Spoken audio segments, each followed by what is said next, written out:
It's been coming, but you guys are pretty excited and proud. I'm definitely proud. Definitely really nervous about going on the ice, actually.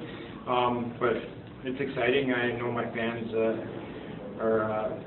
we had so much fan support since I've been here, and just everybody in the whole community, and not just the English fans, but everybody in this community. So it's been great, and I know a lot of people are coming tonight to all my friends. So it's a special night.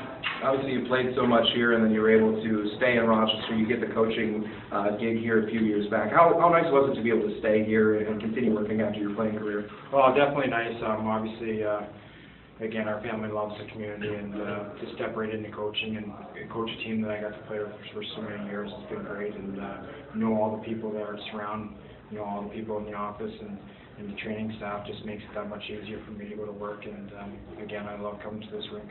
You talk about that community. You made a lot of different stops throughout your career. What made Rochester different for you, or was there anything that made Rochester different for you? Well, there was definitely a lot of things different for us. First of all, the community, the schools, stuff for my son, special needs, and they offer a lot of service here in Rochester, and they've done a great job with it. And again, the hospital, whenever we needed something for Nick, Strongmore Hospital was right there for us and did a great job. And the doctors, we can't say enough, and the thanks that they've done for him over the years here. And he goes to a special needs school of early childhood. It's really it's a big school for us. I can't say enough about it. I get a little emotional every time I talk about it, just because how special it is and what it means to our family of how they treat him. This is a unique situation here today.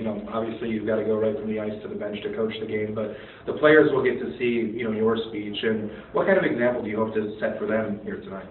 Well, just how much it means to play here. It's not just a stop. How much this community really means to a lot of different people, and how much how much support you get from the fans, and how good they really are, and how lucky they are to even play here.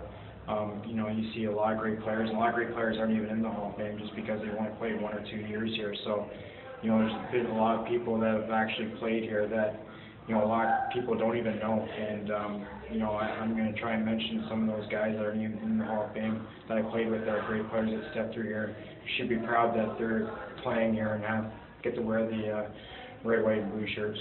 Do you have a favorite memory from on the ice here? I think every memory that I got to step out on the ice is great. Obviously the lockout year was really good for a lot of people, and got to play with a lot of great players that are superstars in the NHL today. So just very fortunate in that. And I think in that year, there's still 10 guys playing in the NHL today.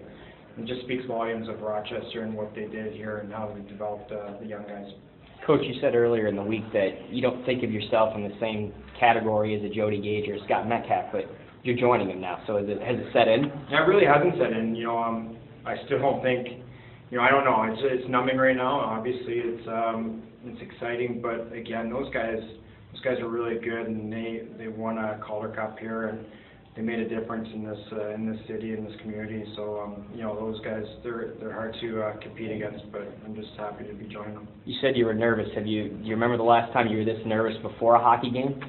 Well, actually, I'm always nervous before a hockey game. That's the scary part. Even when I was 39, still playing, I still, I was really nervous about going on the ice and making mistakes and playing well. And I think that's what got me through games. I was never overconfident of my opponent, and I'm always nervous. Great.